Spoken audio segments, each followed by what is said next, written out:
Bonsoir, bonsoir, bonsoir. Bonsoir à toutes. Alors voilà, notre paracha, qui s'appelle Béar, sur la montagne, s'ouvre sur la mitzvah de Shemitah, c'est-à-dire la septième année où l'on doit laisser la terre en jachère. Puis la Torah continue avec les lois relatives au Yovel, qu'on appelle le jubilé, c'est-à-dire la cinquantième année décrétée par Dieu, l'année de la liberté. En effet, cette année, la cinquantième année, tout doit retourner à son propriétaire initial, la terre, la maison, etc. Donc la Torah nous enseigne un principe fondamental. La propriété est toujours relative, hein, car le vrai maître de tout ce qui existe n'est autre que Dieu lui-même. Et tout ce qu'un homme aura pu acquérir durant sa vie n'est qu'un emprunt que Dieu a accepté de lui faire. La septième année et surtout le jubilé vient nous rappeler finalement cette vérité première. Alors, la paracha Béar contient, l'avant-dernière paracha du Sefer Vaïkra, contient de nombreuses lois pour protéger, assister les pauvres et ne pas les léser. Tu ne léseras pas ton prochain.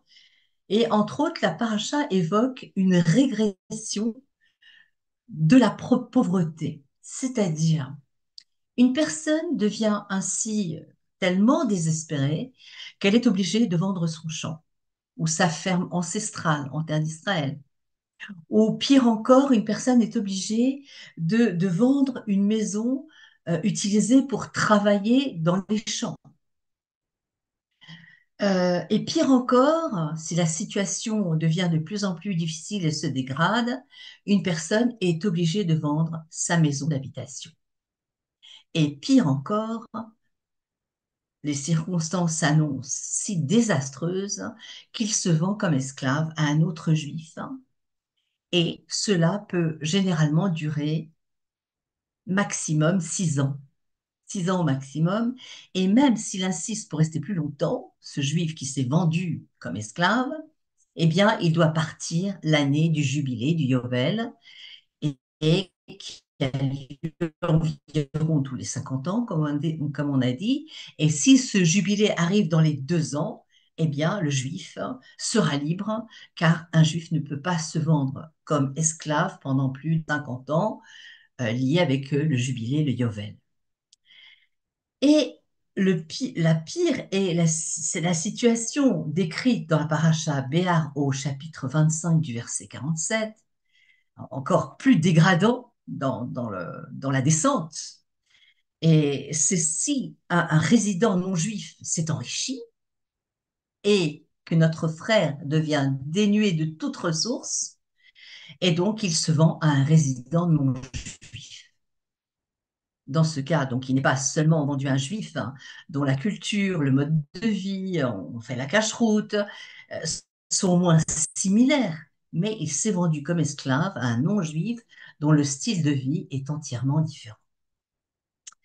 Donc la Torah continue ensuite en ordonnant à son proche parent de le racheter, de son maître et de ne pas le laisser dans cette situation précaire et qui n'a rien à voir avec notre style de vie, bien sûr, en dédommageant le maître pour l'argent qu'il a payé pour acheter le juif et donc libérer l'esclave. Alors, et c'est là que portera notre étude, il est écrit dans la suite que après avoir été vendu, il aura la liberté, c'est-à-dire si un de ses frères le rachète, ou bien son oncle ou son cousin le rachètera, ou le parent le plus proche de sa famille le rachètera. Ou s'il en a les moyens, il peut être racheté par ses propres fonds. Donc, s'il n'est pas racheté par un de ses proches, il sortira, comme on a dit, l'année du Yovel, du jubilé, lui et ses enfants, il sera automatiquement libre. Autrement dit, selon la loi de la Torah, l'esclave juif ne peut jamais se vendre pour l'éternité, racheté ou non.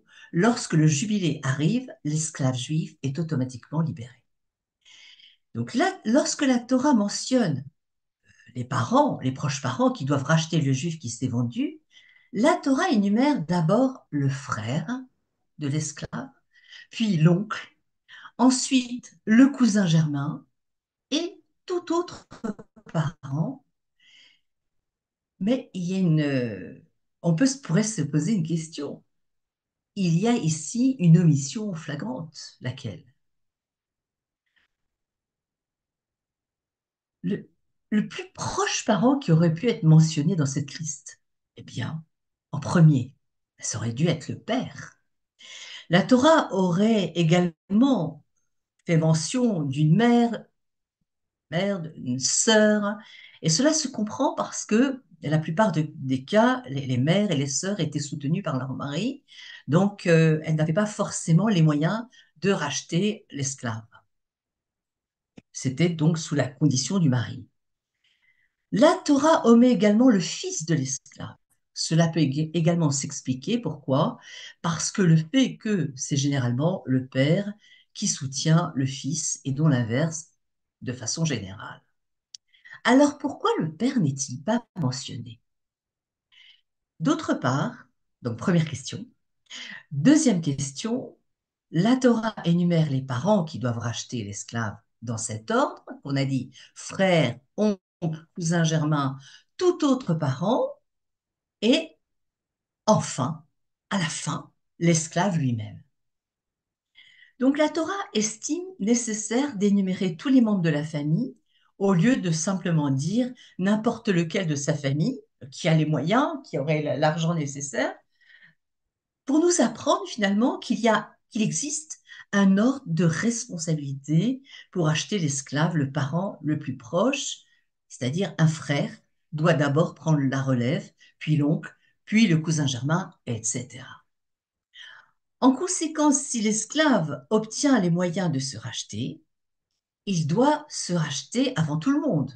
Si vous avez l'argent pour vous donner la liberté, vous ne pouvez pas demander à votre frère ou oncle de le faire. Et si tel était le cas, la Torah aurait dû mentionner en premier la possibilité pour l'esclave de se racheter. Et pourtant, dans la liste des énumérations, eh bien, c'est mentionné en dernière option et justement après juste avoir mentionné tous les proches que nomme la Torah et la conclusion du passouk, du verset, et s'il en a les moyens, il peut être racheté par ses propres fonds. Alors comment actualiser cette idée d'un juif qui va se vendre pour esclave? Ça paraît tout à fait quelque chose de complètement révolu, euh, qui semble même désuet, qui n'a plus cours. Et pourtant, à chaque fois, à chaque loi de la Torah, même celles qui ne sont pas actuellement applicables, eh bien, dans chaque loi, il y a une vérité qui s'applique à tous les temps et à tous les lieux. Alors, comment comprendre une, une personne dans le monde civilisé, je mets des guillemets, qui ne peut se vendre comme esclave aujourd'hui? Où est le, qu'est-ce que c'est? Où est comment comprendre de nos jours cette idée? Eh bien, donc, selon une sira du rabbi, nous nous vendons aussi comme esclaves. On se vend comme esclaves. Comment? Eh bien, il y a des gens, jeunes, vieux, des femmes, des hommes, des adolescents, des adultes, qui arrivent à un moment dans leur vie où ils n'ont plus de contrôle sur eux-mêmes. Et ceux-là, on les appelle tout simplement, en hébreu, on va dire itmakrut, et en français, on va dire, ce sont des toxicomanes, par exemple. Ils sont dans la dépendance. Et c'est ils ont créé des mauvaises habitudes qu'ils ont tout au long de leur vie. Et c'est appelé une maladie. La dépendance est une maladie. Et donc, le toxicomane a l'impact qu'il a sur sa vie, c'est qu'il ne peut plus la gérer. Alors, les dépendances prennent de nombreuses formes. La drogue, bien sûr, l'alcool, la nicotine, les relations intimes dont une personne devienne addicte, la, la façon dont on va se nourrir, la nourriture. Des gens qui ne pensent qu'à manger. Donc, on devient des toxicomanes. Alors, d'où vient cette dépendance? Pourquoi cette dépendance? Pourquoi cette façon de tout d'un coup de perdre les rênes de notre vie? Alors, généralement, nous explique le rabbi, ça vient d'un vide profond. On ressent une sorte de vide et d'un traumatisme, d'une pression majeure dans la vie. Et cela commence parfois par se divertir. On va un petit peu se changer les idées. Alors, bien, ça fait du bien de voir un bon verre de vin, etc. Ou bien d'essayer, pourquoi pas, une sorte d'herbe qui va rendre un peu, qui va nous rendre euphoriques. Alors, et ce qu'on appelait divertissement, un petit peu pour nous changer un petit peu le cours de nos journées, eh bien, cela va nous rendre dépendants. On raconte un jour qu'un homme était habitué à fréquenter le casino et la boisson, bien sûr, et il jouait parfois sa fortune. Et un beau jour, c'était la fin de l'après-midi, il buvait son vin, il jouait, et un homme s'est approché de lui et lui a dit, savez-vous que c'est Yom Kippour aujourd'hui? Ça lui a fait un choc. Il a réalisé soudain qu'il était temps d'arriver pour la prière de Neila. Il a regardé sa montre. Il dit, j'ai le temps d'attraper la cinquième et dernière prière avant que les portes ne se ferment. Le dernier service, le plus sacré, le jour le plus saint de l'année.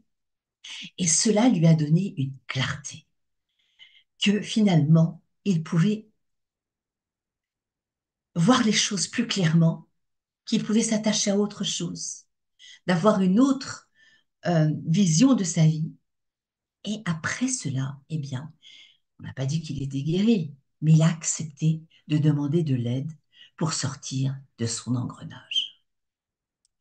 Donc la Torah vient nous dire que c'est notre responsabilité et un privilège d'aider, de racheter, pour reprendre l'expression de la Torah, de racheter le toxicomane esclave de de son addiction. Et elle nous dit, le frère, l'oncle, le cousin, tout autre parent ne doit pas épargner argent, temps, effort pour aider le dépendant à se libérer de son addiction. Alors, comme on a dit, chose étonnante, la Torah néglige de mentionner la possibilité que son père soit celui qui va tendre la main, le premier, qui va essayer de le sortir de cet abîme. Alors nos sages nous disent qu'en vérité, s'il avait eu un vrai père, un père qui aurait été là pour son fils, comme un père est censé l'être, eh bien cela ne se serait pas produit. Alors nous faisons référence non seulement à un père biologique, mais aussi à un père émotionnellement présent, un père, un père. Ce n'est pas seulement quelqu'un qui donne à manger, qui loge son enfant, qui l'emmène à un match de foot ou qui l'emmène le Shabbat matin à la synagogue. Un père n'est pas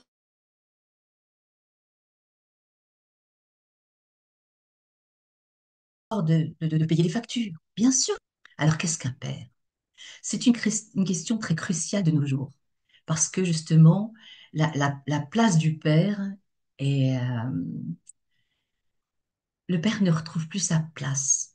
Pourquoi? Parce que la femme a pris son indépendance, etc., les mouvements féministes. Alors le père est souvent absent. Et j'ai lu dans un livre quelque chose d'intéressant d'un auteur qui s'appelle Boris Cyrulnik. Il disait que souvent les femmes de marins, dont les maris partaient 6 mois pêcher en mer, hein, eh bien rendaient le père présent. Elle disait à l'enfant, tu vas voir quand ton père va venir, eh bien, je vais lui dire les bonnes choses que tu as fait, et évidemment le contraire, etc. Il y a des pères qui viennent, qui rentrent tous les soirs et qui sont absents. Alors, un père, bien sûr, quel que soit le travail qu'il fait, quelle heure il rentre, comment, c'est celui qui est présent dans la maison, dont on sent la présence. D'ailleurs, il y a une halakha dans la Torah qu'il est interdit de s'asseoir à la place du père. Un père, finalement, c'est celui qui donne une confiance intérieure à ses enfants. Et s'il répond à sa vocation, le père insuffle à ses enfants la conviction qu'ils sont mais des champions, des êtres humains formidables et qu'ils vont être prêts à relever les défis qu'ils rencontrent au cours du voyage de la vie et de vivre pleinement leur vie. Donc le père est celui qui permet à ses enfants de connaître la profondeur de leur dignité, la puissance de leur âme, la capacité de forger leur destin avec succès. Bitaron Atzmi. C'est ça, toujours on a des conférences, Bitaron Atzmi, comment acquérir la confiance en soi. Ben, elle est là, la clé. Et comment Donc, et parfois, bien sûr, on ne jette pas la pierre. Il y a des circonstances atténuantes. Pourquoi? Le père peut faire de gros efforts et avait vraiment de bonnes intentions. Il se peut qu'il n'ait pas eu tout simplement les outils nécessaires pour être là, pour son enfant quand il avait besoin, pour lui fournir l'attachement que chaque enfant mérite. Peut-être que le père n'a jamais eu de père pour le guider lui-même ou qu'il a son propre traumatisme, qui le prive de l'incapacité d'être présent là au bon moment. Parfois, le père a essayé de remplir son devoir, mais d'autres circonstances ont traumatisé l'enfant. Certains pères sont d'incroyables modèles, leaders à l'extérieur, mais à l'intérieur de la cellule familiale, ils ne savent pas, ils ne savent pas communiquer. Ils n'arrivent pas à communiquer avec leur enfant. Pourtant, la Torah dit que la pleine présence émotionnelle d'un père et d'une mère, bien sûr que la mère aussi, elle a son rôle, eh bien, réalise des miracles et qu'il n'est jamais trop tard pour être père, car à tout âge, nous avons besoin d'un amour, d'une relation affectueuse et d'un père qui assume ses responsabilités. Et nous avons un exemple dans la Torah. Yosef n'a pas perdu sa dignité, ni vendu son âme à la femme de Poutifar qui le harcelait, parce qu'il a vu le visage de son père. Il sentait la présence d'un père qui croyait en lui. Il a vu le visage de son père tel que comment son père se représentait son fils. Ça veut dire avec un coeur extraordinaire. C'est pourquoi, comme on a dit au début, il n'est pas fait mention du père en train de racheter l'esclave. Donc de nos jours, celui qui s'est adonné à des addictions, eh bien, elle s'est transformée en toxicomane de toutes sortes. Eh bien, s'il avait eu un père, si l'enfant avait ressenti, expérimenté son père, il ne se serait pas retrouvé dans cette situation. La raison pour laquelle un enfant peut devenir un esclave est qu'aucune présence dans sa vie ne lui enseignait qu'il avait des forces intérieures divines. Et la plus grande tragédie, a déclaré le Rav de Karlin, c'est lorsqu'une personne oublie qu'elle est un prince ou une princesse, qu'on est des enfants d'Akadosh Baruch Hu. Donc si l'on se croit un prince, eh bien on peut résister à toutes les tentations, les plus grandes, aux tentations les plus grandes. Mais si l'on pense que l'on n'a aucune valeur, eh bien, les plus petites tentations peuvent nous conduire au bord du gouffre. Donc, parents, éducateurs doivent se poser la question, suis-je assez présent pour mon enfant? Si l'enfant vient pour me poser une question et que derrière cette question, quelque chose le taraude, quelque chose l'angoisse, mais j'ai pas compris cette question, j'ai pas compris cette gêne, cette angoisse. Et comme je suis vraiment très fatiguée, je lui réponds, écoute, là, je suis épuisée, on verra demain. Et là, commence à se creuser un fossé. Un père doit trouver le temps de rassurer son enfant. J'ai écouté un rave qui parlait d'éducation. Il disait un père doit être capable de jouer avec lui, de rire avec lui, de danser avec lui, de pleurer avec lui, d'élargir son horizon. Alors l'enfant sait au plus profond de lui-même que son père est son appui. Donc on comprend désormais pourquoi la Torah laisse pour la fin la possibilité à l'esclave de se racheter, car dans cette situation actuelle, il est incapable de s'y libérer. Il est impuissant, mais nous devons l'aider à se libérer, à lui tendre la main. Le toxicomane est impuissant face à son problème. Par conséquent, les membres de sa famille les plus proches doivent le secourir. Frères, oncles, cousins germains, autres parents. Mais en fin de compte, si on veut bien réfléchir, ils ne sont que des catalyseurs. Ils ne peuvent pas résoudre son problème. Ils ne peuvent que l'aider à voir clairement sa situation. Comme l'histoire de ce juif au casino. Tu sais qui tu es. Tu sais qui sont tes parents, Abraham, Isaac, Jacob. Tu sais d'où tu viens. Tu connais ta grandeur. Lui éclaircir sa situation. Donc, ses proches parents peuvent apporter le soutien dont il a besoin pour se guérir. Mais s'il ne prend pas la décision de se libérer du carcan, de l'addiction, rien ne pourra le sauver, bien sûr. Sa famille peut l'aider à prendre conscience de son problème, lui apporter un soutien, mais en fin de compte, lui seul détient la clé de sa liberté. Et en fin de compte, c'est le toxicomane lui-même qui doit trouver les ressources nécessaires pour se libérer. Mais le toxicomane peut-il se libérer? Comment peut-il se libérer de son addiction et d'autres situations qui lui semblent toutes puissantes? Alors la Torah conclut au, au jubilé. Au Yovel, il sera automatiquement libéré, lui et ses enfants, parce que les enfants d'Israël, dit Dieu, sont mes serviteurs. Ils appartiennent à Akadosh Baruch Hu. Je les fais sortir d'Égypte, dit Dieu. C'est ici que la Torah révèle la véritable source de notre liberté. Comment l'esclave peut-il être automatiquement libéré l'année du jubilé? La réponse est que les enfants d'Israël sont mes serviteurs. Ce sont mes serviteurs, nous n'avons qu'un seul maître, Dieu. Et toute vente ultérieure à un autre maître, eh bien, ce n'est pas une vente. Et selon les mots de Rachi à ce propos, qui dit Shtari Kodem, Shtar, c'est un contrat. Dieu dit, mon contrat précède votre contrat. Le contrat divin, proclamant qu'il possède chacun de nous, précède le contrat du propriétaire d'esclaves. Alors je peux vendre mon âme à la dépendance. Je peux vendre mon esprit, mon cœur et mon emploi du temps à des dysfonctionnements impossibles. Mais avant que tous les traumatismes de la dépendance ne commencent, mon âme appartenait déjà à Akadosh Baoru.